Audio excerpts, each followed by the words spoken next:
Hola, ¿qué tal? Buenas tardes a todos y todas. Eh, Les damos la bienvenida a esta primera charla de la segunda mitad del año, luego de nuestro receso invernal. Hace como 3 semanas, nos tomamos 2 o 3 semanas en las que no estuvimos de vacaciones porque seguimos trabajando con todo. Y hoy recibimos en nuestro instituto a Jacqueline Basallo y le damos la bienvenida a todas aquellas personas que vienen por primera vez a nuestro instituto y nos reencontramos con todos aquellos que nos vienen siguiendo, nuestro grupo de fans que nos viene siguiendo desde que empezamos con estas charlas virtuales en el año 2020. Y han quedado algunos en el camino porque la gente ha tenido que volver a las actividades presenciales, con lo cual mucha gente se disculpa de no poder estar porque tiene que estar presencial en su trabajo. Así que, dada la bienvenida, voy a hacer la presentación muy breve de nuestra expositora de hoy, a la que conozco hace muchos años, Jacqueline. Me acuerdo esa vez que nos encontramos en un probador de ropa en Europa. ¿En qué lugar nos fuimos a encontrar? No me acuerdo dónde era. ¿Dónde era? ¿No te acordás? No, No. no me acuerdo, pero sí, recuerdo que estábamos Y probándonos ropa, salimos y nos fuimos. no se puede creer, un lugar insólito para encontrar a una Bueno, persona de la historia del derecho. Pero bueno, ahí estamos, y bueno, me alegro mucho, Jacqueline, de verte otra vez, de tenerte acá en el instituto. Jacqueline Basallo es doctora en Derecho y Ciencias Sociales por la Universidad Nacional de Córdoba, Argentina. Es profesora titular en la Escuela de Archivología de la Facultad de Filosofía y Humanidades de la Universidad Nacional de Córdoba e investigadora independiente del CONICET. Es integrante del grupo de trabajo Historia de las Inquisiciones del Centro de Estudios de Historia Religiosa de Lisboa.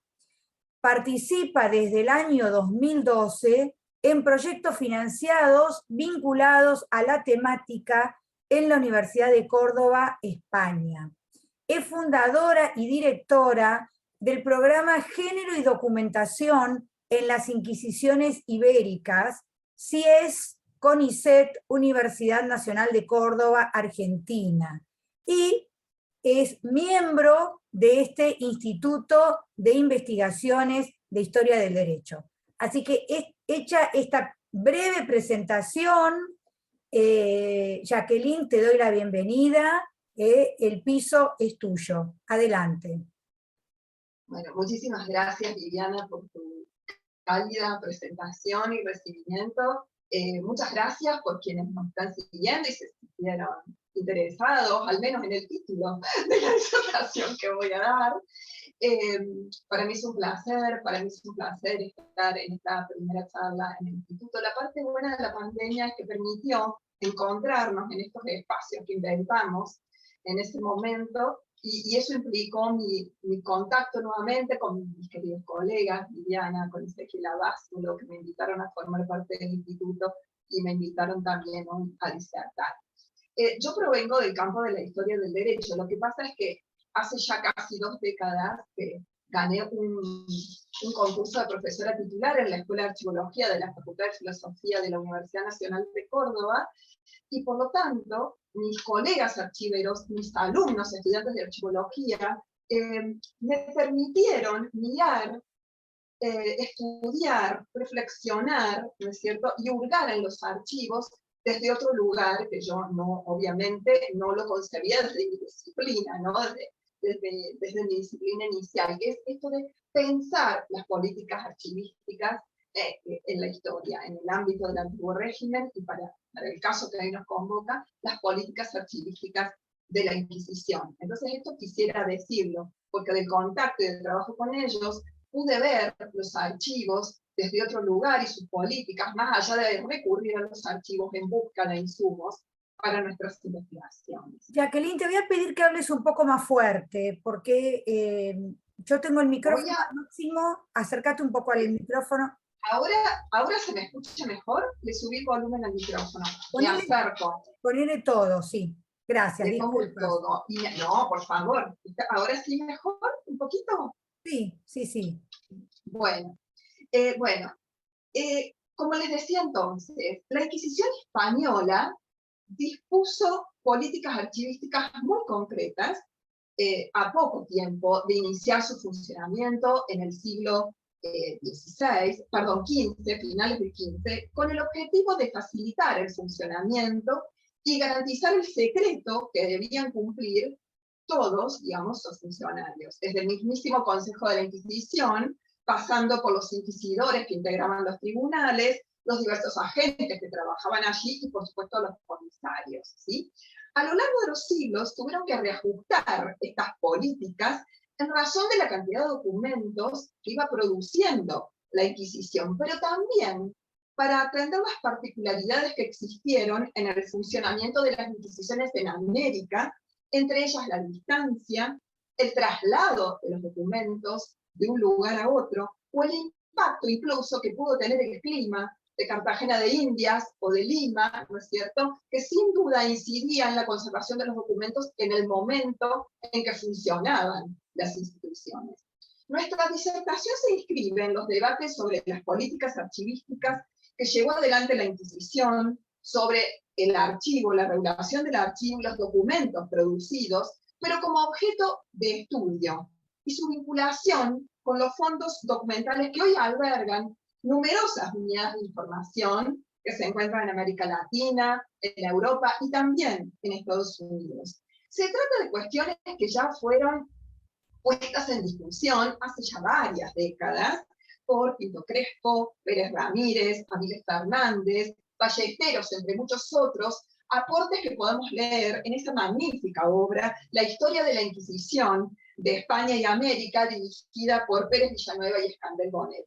Pero fundamentalmente fueron los trabajos, en mi caso, es cierto, que me llevaron a pensar a la Inquisición también desde otro lugar, los trabajos de Virgilio Pinto Crespo, que estuvo en Córdoba hace ya más de una década y media, con el que pude intercambiar y pude enterarme de cómo había accedido a ciertas fuentes en el Archivo Histórico Nacional para reflexionar sobre las políticas de organización, ¿sí?, de los archivos, pero también de la dispersión de los archivos que tuvo la Inquisición y que impactaron en la conservación de los fondos, ¿no es cierto?, tanto en archivos españoles, como recién decíamos, como en otras unidades de información latinoamericanas, europeas y estadounidenses. También focalizaron su estudio como objeto de estudio sobre estas cuestiones investigadores españoles, otros investigadores, inventando, por ejemplo, los aportes de Ignacio Panizo, ¿sí?, que trabajó en el Histórico Nacional y ahora está trabajando en la Biblioteca Nacional, siempre a cargo de fondos, documentos producidos por la Inquisición. René Michar Carbacho para Chile, Jaime Martínez para el Perú, Gabriel Torres Puga también para México, ¿no es cierto?, y quien les habla, comenzamos a pensar en estas cuestiones para los documentos producidos o vinculados a la Inquisición, ¿no es cierto?, en el ámbito del funcionamiento de las Inquisiciones en América. Como recién lo mencionaba, Virgilio Pinto Crespo señaló que la eficacia del funcionamiento de la Inquisición, en gran medida, dependió de la producción de documentos, de su capacidad de ordenarlos y conservarlos adecuadamente, y por tanto el cuidado que los funcionarios inquisitoriales debían poner en la gestión del documento escrito, que obviamente constituía una exigencia de oficio. De esta suerte, el archivo administrativo y secreto se erigió como un elemento imprescindible en el funcionamiento de la Inquisición, sobre todo pensando también qué rol cumplía el secreto en el proceso inquisitorial, ¿no es cierto? Pero no solo tomaron recaudos para que ese contenido secreto de los documentos se preservara en el archivo, sino también en el traslado por tierra o por mar, según donde tuvieran, ¿no es cierto?, que trasladarse los mismos. Fue el Consejo de la Inquisición quien centralizó las políticas de control e intercambio de documentos, legisló instrucciones vinculadas a esta materia junto con algunos inquisidores generales y contó con un archivo propio. Asimismo dispuso que cada tribunal debía tener su propio archivo y los comisarios debían respetar también instrucciones vinculadas a los documentos que podían conservar, a los que debían enviar al tribunal y los recaudos que debían tomar, no solo en el trabajo cotidiano con esos documentos, en el ámbito donde trabajaban, sino también cuando debían enviarlos al tribunal, enviar esas sumarias o las cartas para que el tribunal, ¿no es cierto?, dispusiera lo que tuviera que disponer. La peculiaridad de este tribunal radicó en, como es sabido, y a diferencia de otras instancias judiciales, que el delito de herejía no prescribía. Por lo tanto, los efectos de una sentencia recaían sobre una familia, la familia del sentenciado, y por lo tanto el archivo jugó un rol central porque se potenciaba, ya que en estos archivos se guardaba gran cantidad de información que podía ser de utilidad para la institución en cualquier momento, ¿sí? Ahora bien, esta política documental no constituye un caso excepcional, sino que necesita comprenderse en el marco de la burocratización del Estado moderno, que requirió de la organización administrativa, en la que el documento escrito devino en el eje central de todo procedimiento administrativo y de decisiones políticas, como también de la necesidad de contar con un archivo centralizado, ¿no es cierto?, como fue el archivo de la monarquía que tuvo Simancas, fundado en el siglo XVI, ¿no es cierto? Y en esto la estoy siguiendo a Margarita Gómez Gómez. Fueron tiempos en los que cobró vigor la vía del expediente, la circulación de los documentos por la Corte, o en otras dependencias institucionales, y con carácter de secreto y reservado, ¿sí? Por todo lo dicho, propongo pensar los archivos de la Inquisición como unidades de información dinámicas, archivos administrativos que formaban parte del quehacer cotidiano de quienes trabajaban en la institución, instrumentos de trabajo que no siempre estuvieron debidamente organizados, aún el del Consejo, de la Suprema, que ustedes prefieran, en función de las normas que ellos mismos habían establecido. Las primeras medidas que se tomaron que pertenecen al inquisidor Torquemada. Recordemos cuando se inicia la Inquisición en el Consejo, seguía a la Corte, y la Corte era nómade en ese entonces, ¿cierto? Funcionaba donde estaba la Corte se desplazaba por toda España, y lo primero que quiso hacer Torquemada en sus primeras instrucciones fue, ¿no es cierto?, de alguna manera remediar la fragmentación de los documentos, porque los documentos estaban en manos de notarios, los documentos quedaban en ciertos edificios o en iglesias en ese momento, porque la Corte no podía trasladar todos los documentos producidos por todos sus consejos, y además el Consejo de la Inquisición, ¿no es cierto?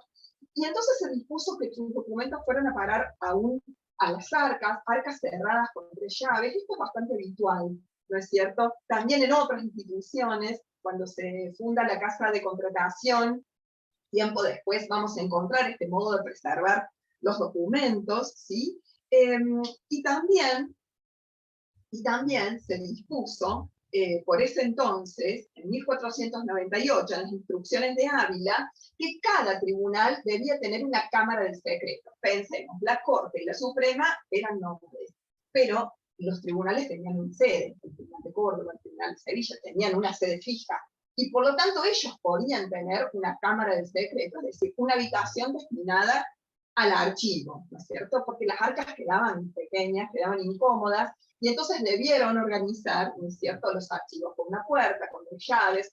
No todos los funcionarios podían acceder a ellos. Esta modalidad de resguardo, como recién hablábamos de las arcas, también lo vemos, por ejemplo, tiempo después, en el Consejo de Indias. Es el modo, ¿no es cierto?, de resguardar documentos en distintos espacios institucionales.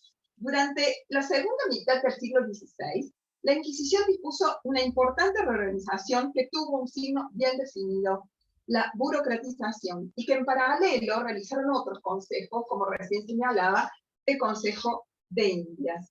Fue entonces cuando se decidió organizar el archivo que había formado el Consejo, como también el de los tribunales, darles una forma definitiva a casi un siglo de funcionamiento de la institución. Y en 1572, el inquisidor general Diego de Espinosa promulgó una instrucción que también ya abarcó a los tribunales de Lima y México, que ya existían por ese entonces, y cuando se crea el Tribunal de Cartagena de Indias en 1610, también lo va a abarcar esta instrucción. Esta instrucción contribuyó a configurar los archivos inquisitoriales que hoy podemos evidenciar, que podemos encontrar en los archivos históricos que acogen los fondos producidos por esta institución. Desde entonces, la Cámara del Secreto debía organizarse en apartamentos para los distintos procesos, ¿no? Los pendientes, los suspensos y los acabados, por un lado, distinguiendo entre estos últimos, entre los penitenciados, relajados y reconciliados. Había otro apartamiento, como lo llamaban, para las informaciones de limpieza de sangre, también para causas civiles. Nosotros generalmente asociamos a la Inquisición con las causas criminales por delitos de fe, pero hubo muchísimas causas civiles que iniciaron, ¿no es cierto?, personas. Pensemos, por ejemplo, en mujeres que están reclamando su dote cuando confiscan los bienes de sus maridos porque los procesan, por ejemplo, por judaizantes. Ellas inician un proceso civil ante la Inquisición para reclamar la devolución de su dote. También se resguardaban libros de juramentos de oficiales, de familiares, de comisarios, toda la correspondencia que sostuvo, que fue enorme, el Consejo con sus tribunales, ¿sí?, entre muchos otros. Y estos documentos también, entre ellos encontramos los documentos producidos por el alcaide de cárcel, por el despensero. ¿Se dan cuenta? La gran cantidad de tipos documentales que produjo esta institución, entre muchos otros. No olvidemos que en la producción, organización y custodia de la documentación participaban notarios, secretarios, oficiales y archiveros, que se dedicaban a labores como el copiado, la recogida de documentos, la redacción de actas y procesos, el despacho de la correspondencia. Un rol central jugó la figura del archivero, como sostiene Rodríguez Besné, que debía ser instruido y estar capacitado para confeccionar índices y contaba con el auxilio de un expediente y un amanuense, ¿sí? En el siglo XVII, más allá de lo dispuesto, los archivos seguían desorganizados y hay ciertos problemas también que se producen robos dentro del archivo, se producen desapariciones de documentos, los extraen y los venden a la parte interesada, algunos de los auxiliares que trabajan en estos organismos, ¿sí? Y entonces la Inquisición va a intentar terminar con estas cuestiones, de alguna manera delimitando, diseñando una nueva figura delictiva, ¿no es cierto?, que tiene que ver con el perseguir, el quemar, hurtar o saquear documentos públicos o privados, ¿no es cierto?, ya por acción, por omisión o por encubrimiento, con la posibilidad de recaer en ciertas penas, la pérdida del señorío, del feudo, entre muchos otros casos. ¿Qué pasó con los tribunales en América? Bueno, el Consejo fue muy cuidadoso y receloso a la hora de solicitar información. La creciente y continua cartas que debían mandar de información de lo que fue de amplia cantidad de cuestiones que debían llevar adelante los tribunales, pero fundamentalmente también las relaciones de causas, que eran resúmenes de las causas judiciales que habían llevado adelante estos tribunales para que el Consejo pudiera controlar cómo habían sido esos procesos, ¿no es cierto? También documentos que tienen que ver con las finanzas. Tomaron previsiones a la distancia, ¿no es cierto?, sobre, para saber también lo que ocurría en el con los documentos y con los archivos, y en numerosas visitas, ¿no es cierto?, todos sabemos lo que es la institución de la visita, ¿no es cierto?, en numerosos visitadores que llegaron al Tribunal de Lima. Estoy pensando en la visita de Arenaza en la primera mitad del siglo XVIII, tan compleja que fue esa visita, en un momento muy complejo también del tribunal, explícitamente incluyó dentro del interrogatorio cuestiones vinculadas a la organización de los documentos, los estados del archivo, el resguardo del secreto y demás, ¿no es cierto?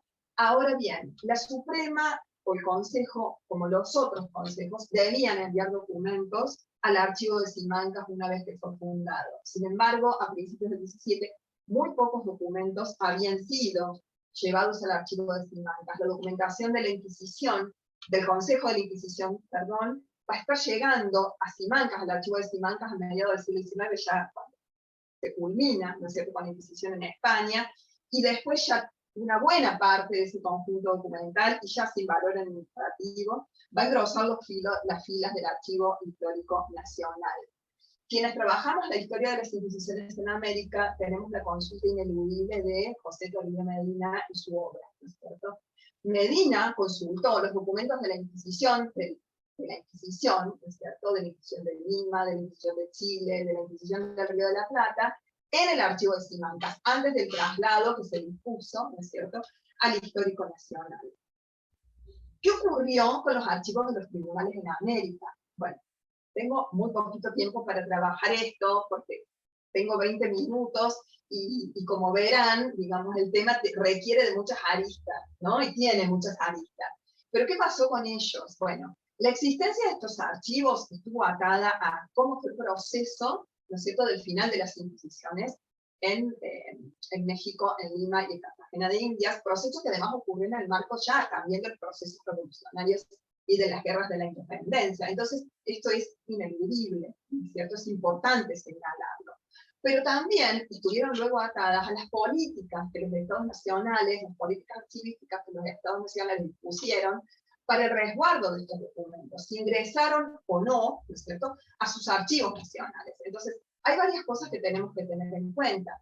En el caso, la gente que trabaja, los colegas que trabajan, la Inquisición de México, cuentan prácticamente con todo el archivo en el Archivo Nacional de México. Y acá quiero remitir directamente a la lectura de los trabajos de Gabriel Torres Puga. No es que todo, digamos, todo el quehacer, todos los documentos que produjo el Tribunal de México, ¿no es cierto?, está allí, porque sabemos que hay algunos documentos también dispersos en otros archivos. En Estados Unidos se han encontrado documentos en Morelia, Cecilia López Ridaura también ha trabajado causas judiciales iniciadas por este tribunal. Sin embargo, tienen la suerte de disponer de los expedientes judiciales tramitados. No es el caso de quienes trabajamos el archivo de Lima, el Tribunal de Lima y el Tribunal de Cartagena de Indias, ¿no es cierto?, porque tuvieron una suerte muy diferente a la del Archivo de México. En Lima y en Cartagena, en la primera, digamos, la primera supresión del tribunal, el edificio fue tomado por las personas, por el pueblo, liberaron a algunos presos, incendiaron algunos documentos se les perdigaron, ¿no es cierto? Entonces sufrieron, me voy a concentrar fundamentalmente en el Tribunal de Lima, que es el que trabajo, entonces sufrieron pérdidas en ese momento. Y para el caso del Tribunal de Lima, la mayoría de los expedientes vinculados a los delitos de fe, que suelen ser los más consultados, ¿no es cierto?, entonces desaparecieron.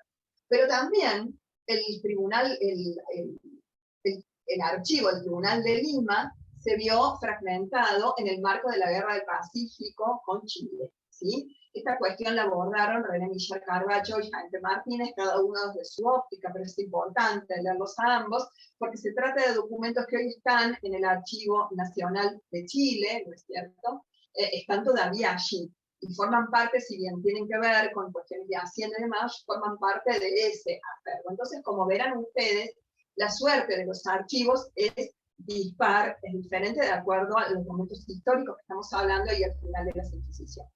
¿Qué tenemos que hacer los que trabajamos la Inquisición de Lima? Los procesos que llevó adelante el Tribunal de Lima, bueno, hay que ir al Histórico Nacional, al Archivo Histórico Nacional y revisar esas relaciones de causas labradas. Obviamente no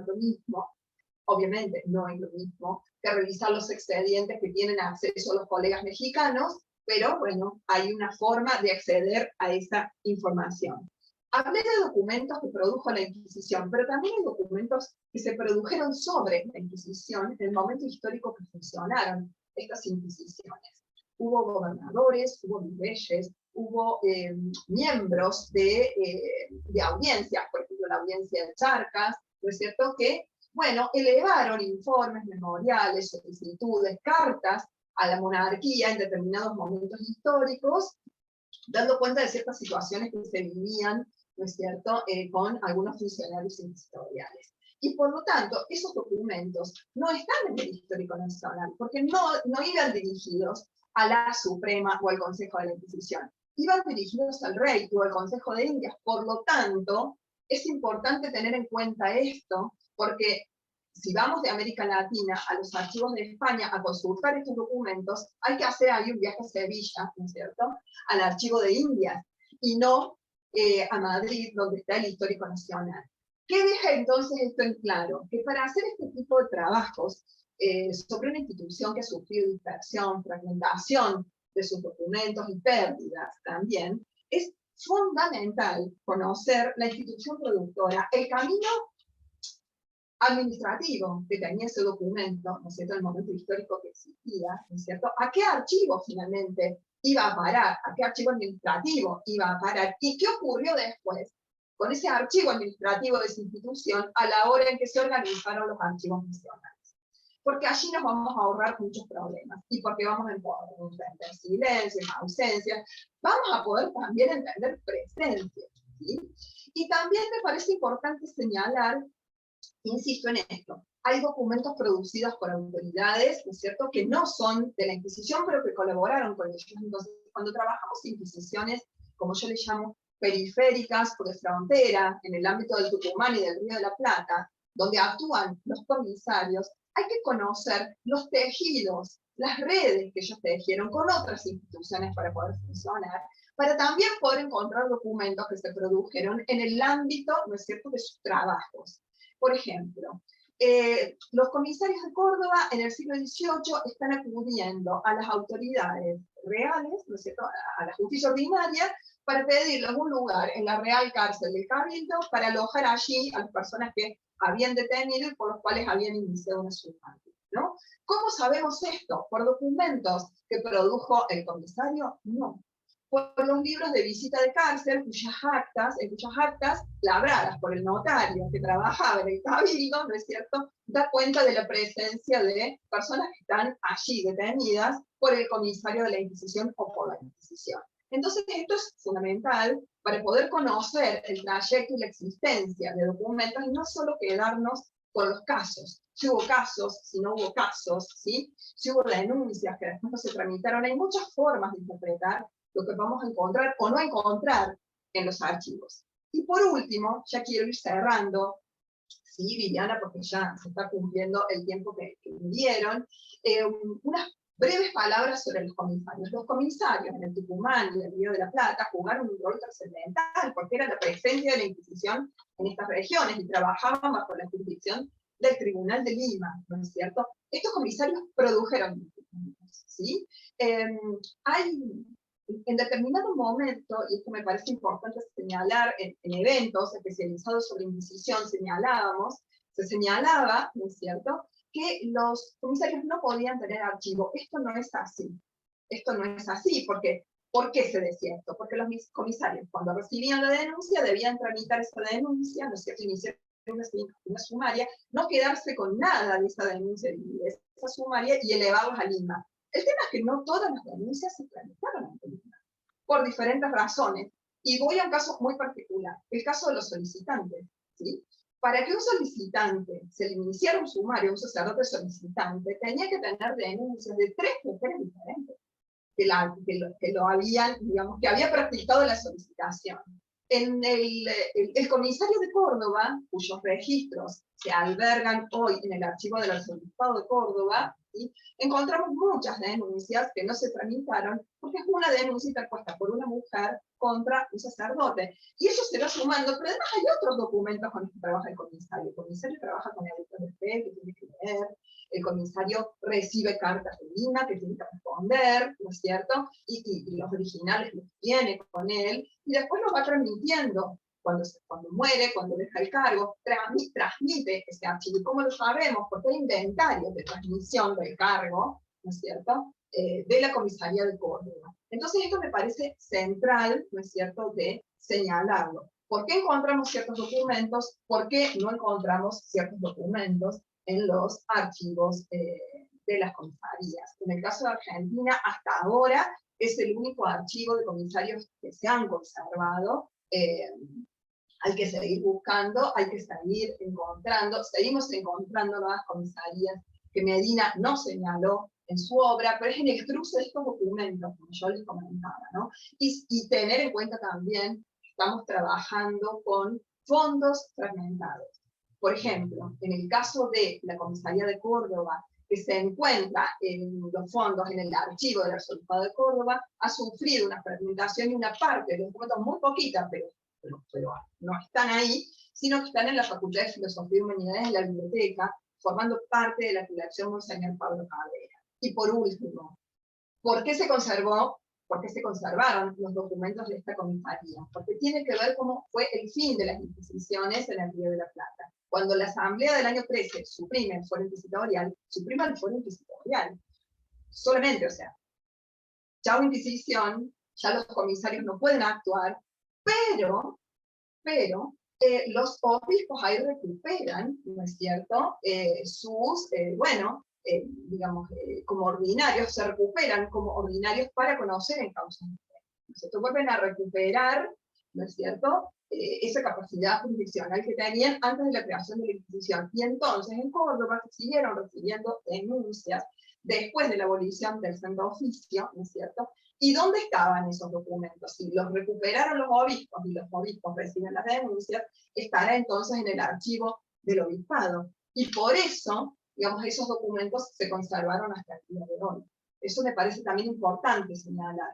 Es vital conocer no solo la trayectoria del documento, las redes que tienen, a los que están obligados a llevar adelante, pero otras redes más informales que tienen los funcionarios, sino conocer la historia de los archivos a los que consultamos, insisto, para saber lo que hay, lo que no hay, lo que se pudo perder, y para poder, bueno, dar respuesta a ciertos silencios o ausencias que muchas veces encontramos.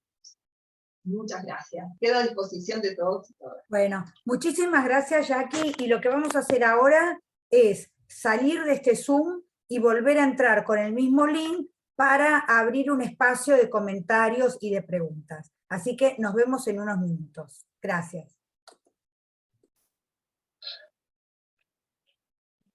Bueno, continuamos. Bueno, quedo atenta entonces, sí. ¿Cómo? Perdón.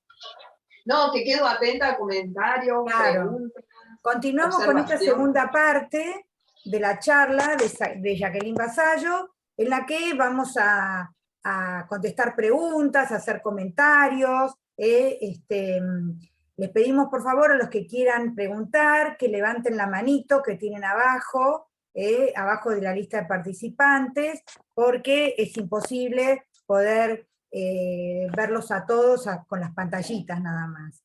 Así que bueno, para ir calentando los motores, voy a empezar yo, para decir que, bueno, este es un tema que a mí me interesa muy especialmente, Jackie, porque vos sabés que yo fui investigadora de archivo.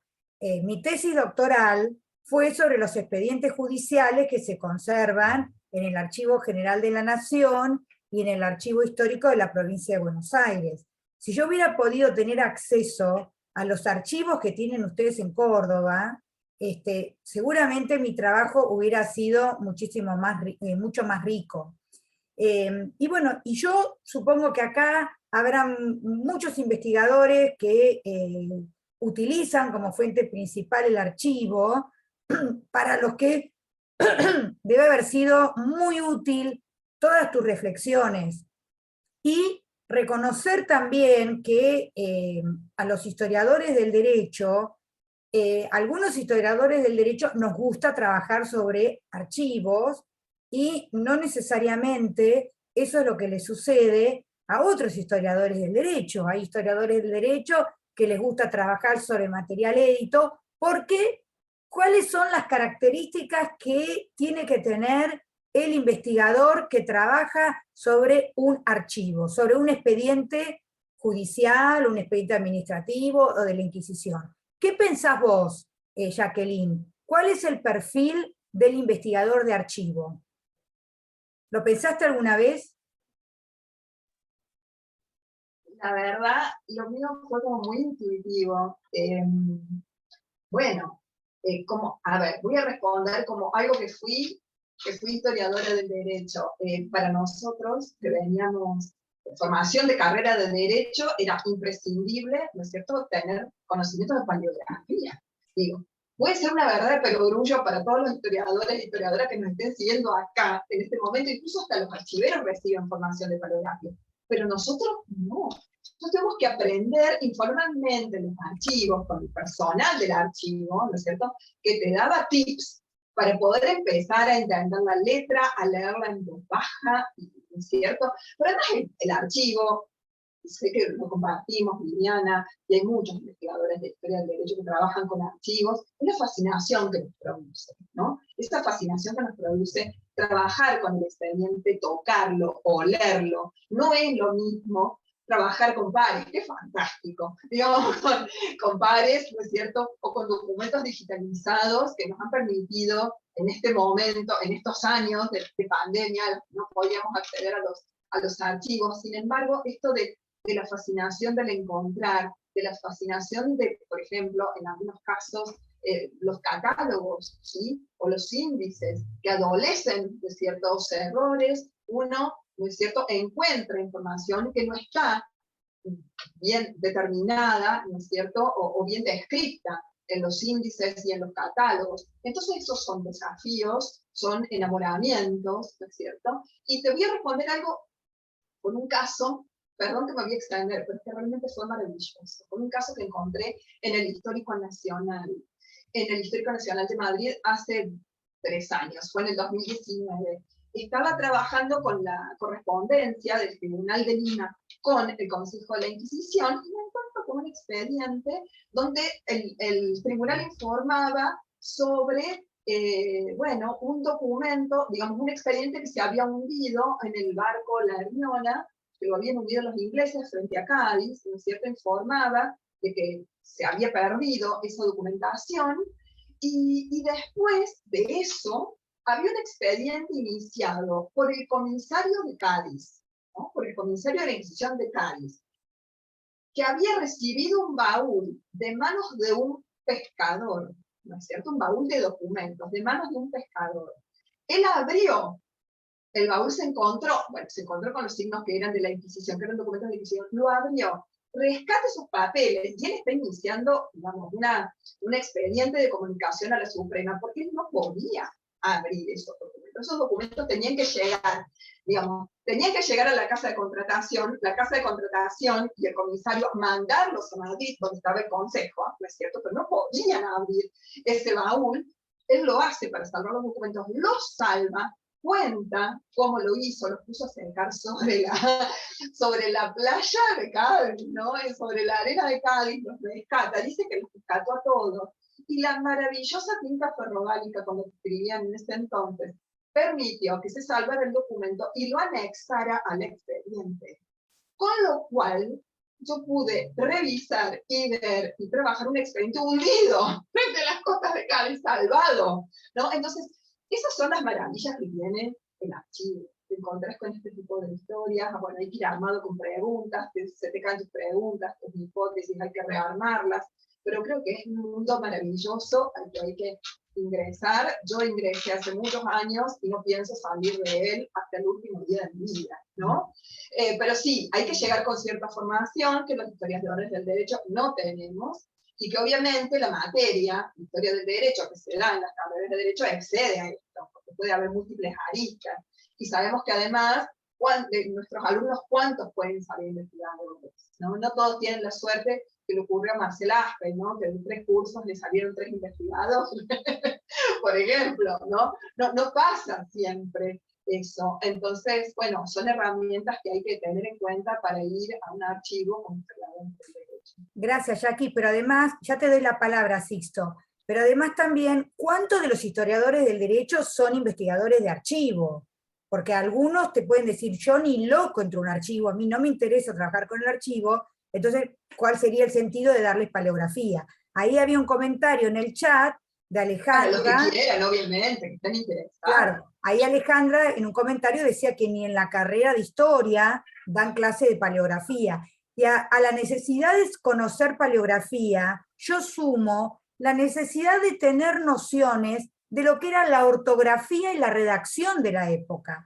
Porque muchas veces no se entiende, no solamente porque no se entiende el trazo, sino porque escribían distinto, escribían con otra, o no existían las reglas ortográficas, entonces parecían faltas ortográficas y parecían palabras distintas, pero en realidad era porque en aquella época se escribía de esa manera, ¿no es cierto? Así que eso es necesario para el investigador de archivo. Pero además, a mí me gustaba, ahora no lo puedo hacer tanto, investigar en el archivo, porque yo me sentía la dueña del tema, porque yo estaba mirando fuentes que a lo mejor no las había visto nadie. Yo era la primera que veía esa fuente, que no es lo mismo que trabajar sobre la obra de un jurista, sobre las ideas políticas de alguien, que a lo mejor esas obras las leyeron varias personas y pueden tener puntos de vista distintos. Pero en cambio yo, al leer el expediente, era la dueña del tema, porque lo más probable es que nadie hubiera visto ese expediente. Entonces, a mí me daba como mayor libertad y yo me sentía como dueña de tal vez tener mayor desarrollo y mayor originalidad, ¿no? Así que bueno, le voy a ceder la palabra a Sixto, que levantó la mano, y ya volveremos a conversar. Le pido a los que están haciendo comentarios por el chat que levanten la mano y que los expresen en forma oral. Adelante, Sixto. Muchas gracias, Viviana. Primero, felicitaciones a Jacqueline por esta charla tan interesante y sobre un tema que realmente a mí personalmente me interesa mucho. Al hilo de lo que comentabas ahora sobre esa pérdida de documentos que luego se salvaron milagrosamente ahí en Cádiz, recuerdo un trabajo del año pasado de David González Corchado con respecto a la documentación o a las comunicaciones del Tribunal de Llerena, el Tribunal de Distrito extremeño de Llerena, con la Suprema, y esa preocupación enorme de los inquisidores de que en esa se garantizase al máximo esa comunicación, esos correos postales, que ellos buscaban los máximos privilegios para poder garantizar esa documentación que constantemente existía, al menos entre el Tribunal de Distrito y la Suprema.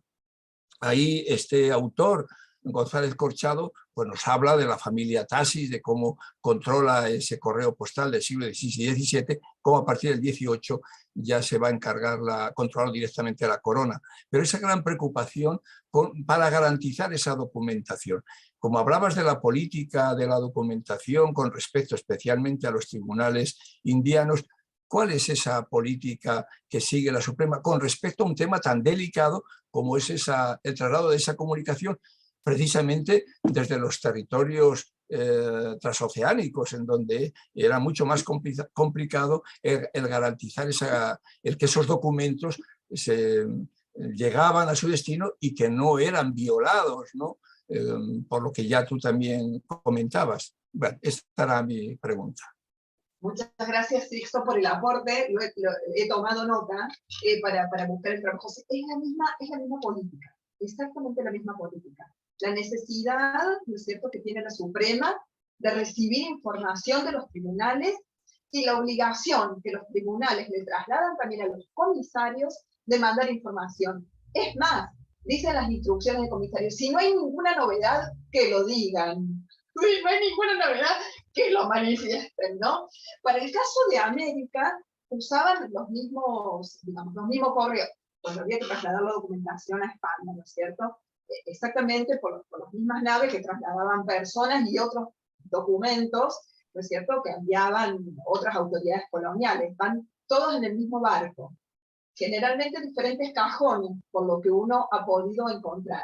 Pero es exactamente esa la misma política, pero refuerzan permanentemente, y discúlpenme, voy a usar una palabra muy coloquial en Argentina, los consejeros de la Suprema le tiran de las orejas a los miembros del Tribunal de Lima porque dice que tardan muchísimo en enviarles las relaciones de causas, que no reciben documentos, que no reciben cartas de ellos. Entonces, ¿cuáles son los argumentos que esgrimen? ¿Sí? Los miembros del Tribunal de Lima, según el momento histórico también del Tribunal de Lima, estuvo atravesado por serios problemas e inconvenientes en muchos casos, ¿no? Unos que no tuvieron tiempo, que tienen mucho trabajo, pero los otros tienen que ver con la pérdida de documentos en barcos que se hunden, en barcos que se incendian, entonces envían la noticia de que embarcan en tal barco, ¿no es cierto?, que está zarpando para España, documentos producidos por la Inquisición en otro barco, ¿sí? Para que puedan reclamarlo, para que puedan seguir el hilo de ese barco, digamos, si llega o no llega a destino. Pero son las estrategias que ya tenía, por ejemplo, el Consejo de Indias a la hora de mandar documentos, ¿no es cierto?, las reales cédulas. Mandaban 2 o 3 originales en distintos barcos para que si llegaba una llegaba y si llegaban las 3 llegaban, ¿no? Pero sí, el secreto es fundamental.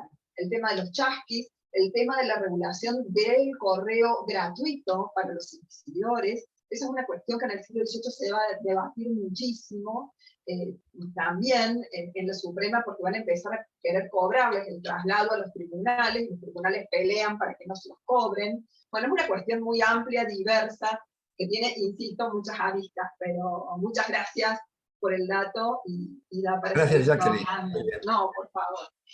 Y esto agrego y aprovecho para seguir hablando porque veo que nadie todavía levantó la mano.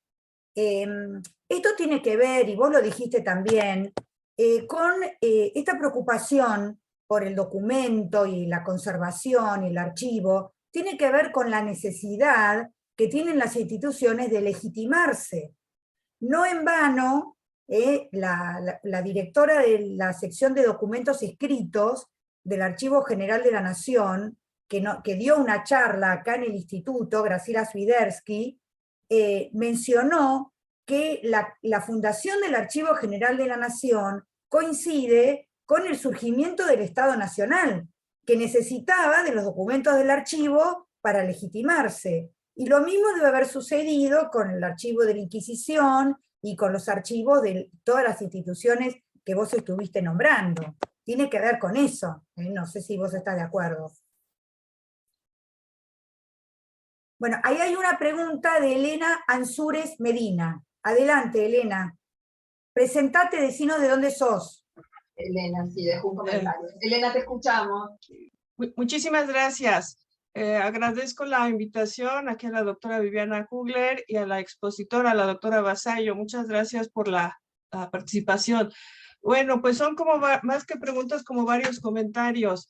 Desde el principio habló también, bueno, en un ámbito muy interesante que se puede ser como interdisciplinario, y bueno, esa parte pues me pareció muy interesante. Bueno, soy de México, trabajo en la Universidad Nacional Autónoma de México, en la Facultad de Filosofía y Letras, en el Colegio de Historia, y justamente una de las asignaturas que imparto es un seminario de paleografía y diplomática. Entonces, bueno, pues retomando por ahí, es cierto, en muchas universidades, cuando menos en México, no es obligatorio el estudio de la paleografía, incluso a los alumnos de la carrera de historia, y cuando egresan o algo, pues resulta medular y se hace patente la falta. Me parece que esta parte que mencionó de la historia de los archivos, justamente también es uno de los temas propios de la paleografía para poder entender mejor la historia de cómo se produce el documento y cómo se da todo este proceso de su historia hasta que llega a los archivos en la edad contemporánea. El reto paleográfico, pues cuando menos en el caso de México, pues es enfrentarse letras altamente complicadas, las denominadas letras procesales encadenadas, y ahí pues sí quisiera saber más o menos qué tipo de letras son las que tienen los expedientes que ha tenido la oportunidad de trabajar y de investigar, y bueno, pues cómo pues no sé, los han ido, digamos, dado a conocer o difundido estas investigaciones en torno a estos documentos. Muchas gracias, Elena, por la participación. Bueno, aquí en Córdoba, aclaro, yo estoy en Córdoba, y en la carrera de historia tiene la materia de paleografía y diplomática, pero desde hace unos años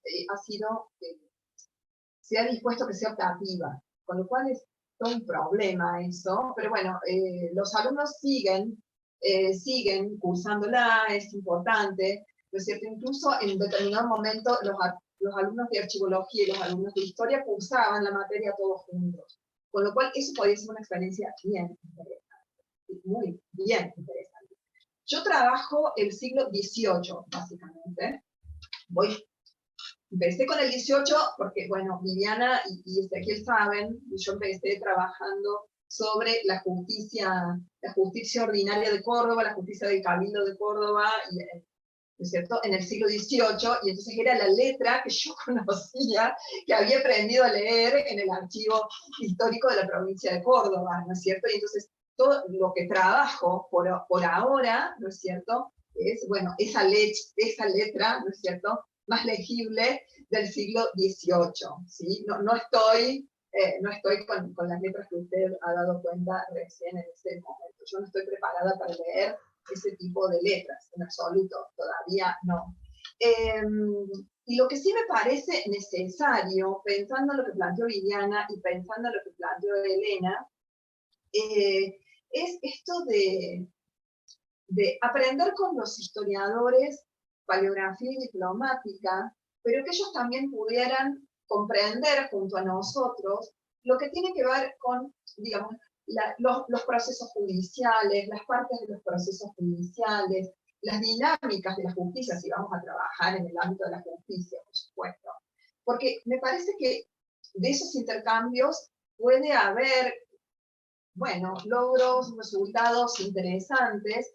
En muchos casos nosotros vemos a historiadores que trabajan con la justicia y hacen interpretaciones muy extrañas, ¿no es cierto?, sobre los procesos judiciales, y algo está resuelto, era parte del proceso judicial, ¿no es cierto? Entonces salen con algunas conclusiones y vos decís, ¿qué está diciendo? Si esto es parte del proceso, un proceso del antiguo régimen, acá no hay novedad al respecto, ¿no?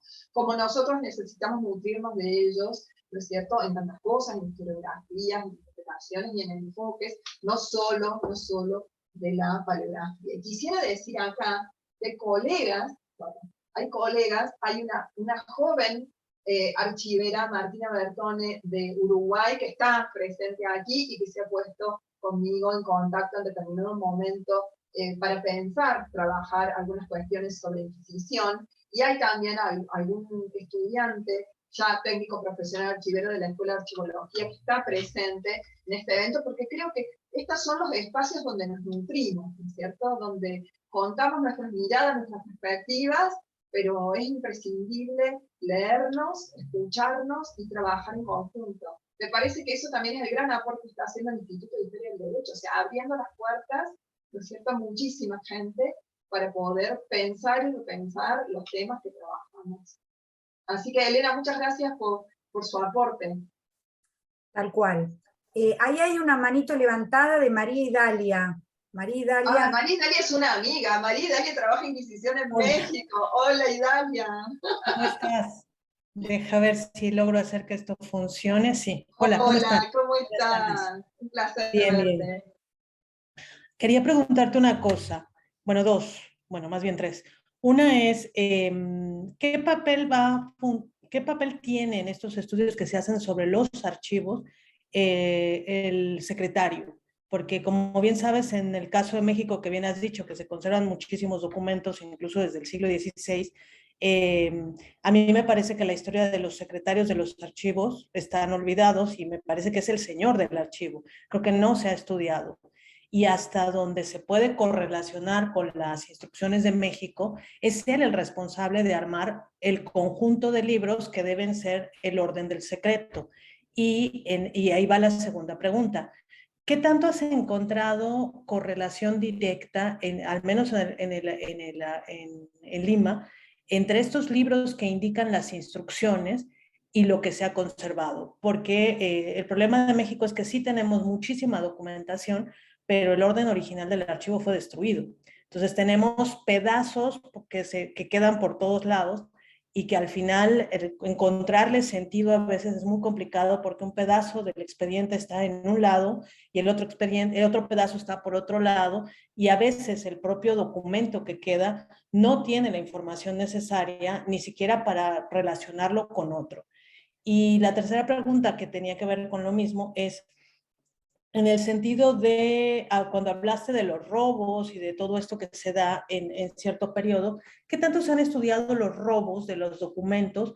Porque al final son robos internos, favorecidos desde el interior, porque cuando son desde el exterior, son una cuestión que tiene que ver con otro orden, y de ideas y incluso de crimen, pero la mayor parte de la pérdida de la documentación inquisitorial es interior y se está documentada desde el 16-17. Entonces, ¿cómo está estructurada esta parte de la historia que están haciendo sobre los archivos inquisitoriales?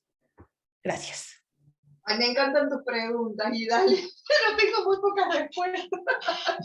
Bueno, yo creo que la historia de los secretarios tiene que escribirse como la historia de los notarios, que está comenzando a escribirse, ¿no? Creo que son como los olvidados, y de los archiveros también. Rodríguez Besne, en un trabajo sobre el Consejo de la Inquisición, trabaja, le da, digamos, un par de páginas, digamos, le pone, focaliza a los archiveros, pero tampoco. Yo creo que los secretarios, los notarios, creo que hemos focalizado, insisto, en muchos casos, en ver dónde están los documentos que buscamos, dónde están, ¿no es cierto?, qué ocurrió con ellos, qué pasó con ellos, y nos quedamos ahí. Hay toda una historia, la historia más administrativa de la Inquisición tiene que escribirse.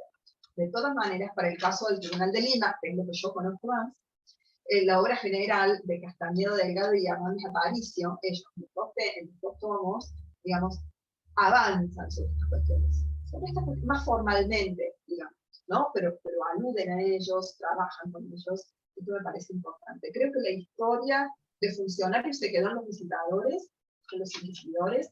Se está trabajando ahora mucho con comisarios, pero buscando sus genealogías, y me parece que hay esta parte que necesita ser trabajada. Estoy convencida de esto. El orden de procedencia, yo lo veo, acuérdate que yo trabajo en Lima y que Lima la causa no está. Entonces, yo lo veo en el Histórico Nacional. Se ve, a ver, con sus problemas, con los problemas de traslado que hubo de Simancas al Histórico Nacional, documentos que quedaron en Simancas, documentos que también fueron destruidos, que ellos también tuvieron su propio proceso con Napoleón en esas tierras y demás, ¿no es cierto? Y la incidencia en los archivos, pero de todas maneras, ahí uno lo ve. Cartas del Consejo, están, tal cual, ¿no? Entre muchos otros, relaciones de causa, están, digamos. Entonces, y a todos los abecedarios. Okay. Eso está. Bueno, hay ausencias, hay faltantes, digamos, pero eso sí se puede ver. Eso sí se puede ver. Yo lo había leído en Virgilio Pinto Crespo y fui al Histórico Nacional para comprobarlo en algunos casos, no en todos, ¿sí? Esto sería bueno, digamos, que la gente del Histórico Nacional pudiera hacer algo al respecto, creo que sería muy interesante, porque tienen un equipo archivero bien interesante ahí que trabaja en este tema y que además participan en los congresos, que le cuento a la gente que nos acompaña, a los que vamos con Idalia, muchos de ellos, y que participamos. Entonces creo que Ignacio Panizo ahí debería reforzar, ¿no es cierto, Idalia, este tipo de estudios. El tema de los robos yo no he visto nada, no he visto casos. Lo que sí me llamó la atención es este rescate que hacen y este temor que tenían el comisario de Cádiz, ¿no es cierto?, de mandar ese expediente, el temor por la sanción de la Suprema, ¿no? Y la Suprema obviamente lo felicita, no lo va a sancionar, son documentos absolutamente claves, pero de todas maneras yo no he visto hasta el momento eso. Lo de los robos me entero por leer los edictos de fe y anatemas. ¿No es cierto? Hay que revisar aún más esa cuestión, la cuestión en sí, definitivamente estoy completamente de acuerdo con vos. Bueno, muchas gracias. Una sola cosa más. Sí. Una pregunta más, o es apunte. Yo creo que lo que estás diciendo también sobre los cajones es bien interesante, porque en la correspondencia de México se documentan los errores. Un cajón que llega para Cartagena y está en Inquisición de México, y hacen todo lo posible para que sea devuelto a Cartagena tal y como está. Entonces hacen unas cosas que a uno le parecen increíbles, pero el cajón no se abre y el cajón llega y se documenta que llega por error.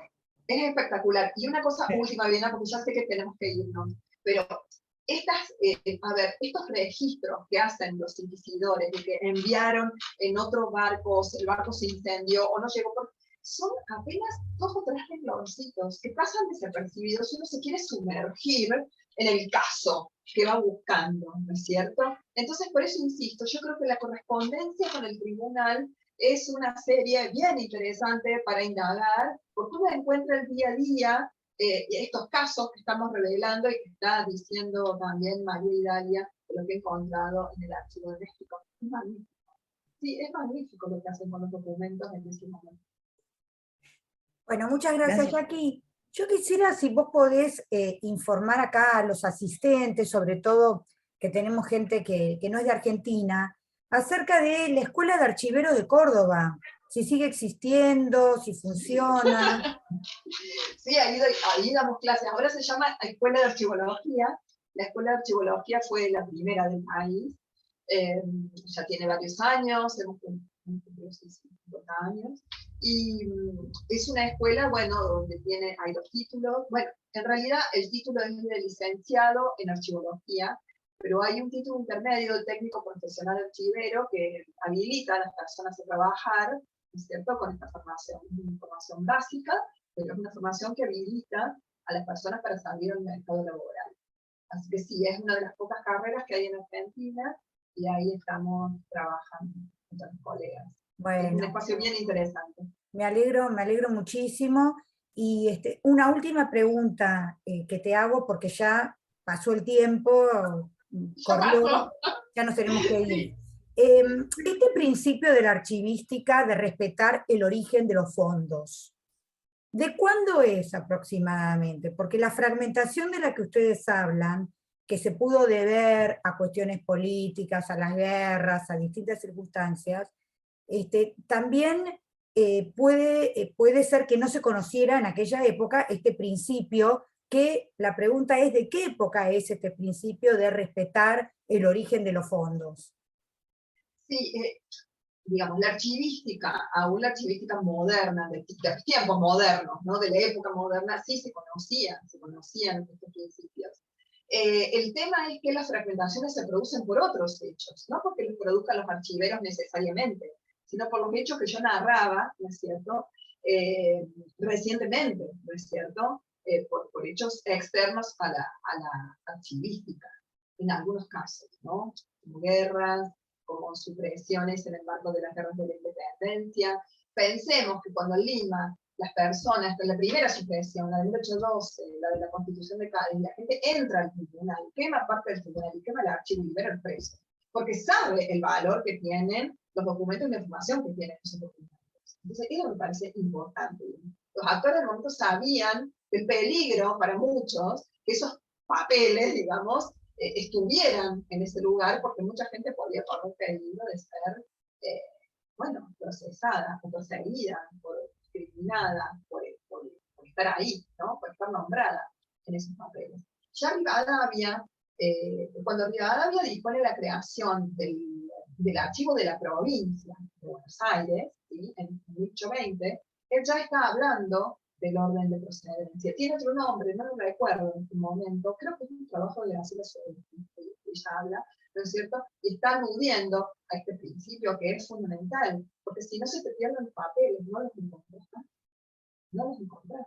Si no sabes el órgano productor, no sabes dónde está el produjo y ese camino, no hay forma, no se encuentra, es lo que decía Galia, ¿no? Lo que decía Galia recién. Tal cual.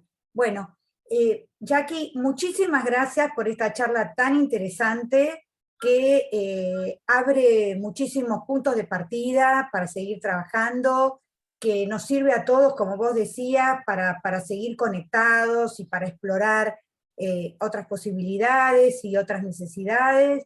Agradezco muchísimo a todos los presentes, a los que vinieron por primera vez. Los invito a seguir compartiendo estas reuniones.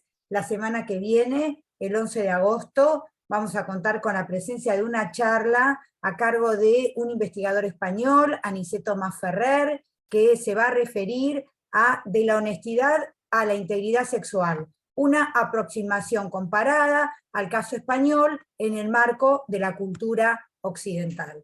Así que los invito, los espero, les agradezco muchísimo a todos y nos estamos viendo.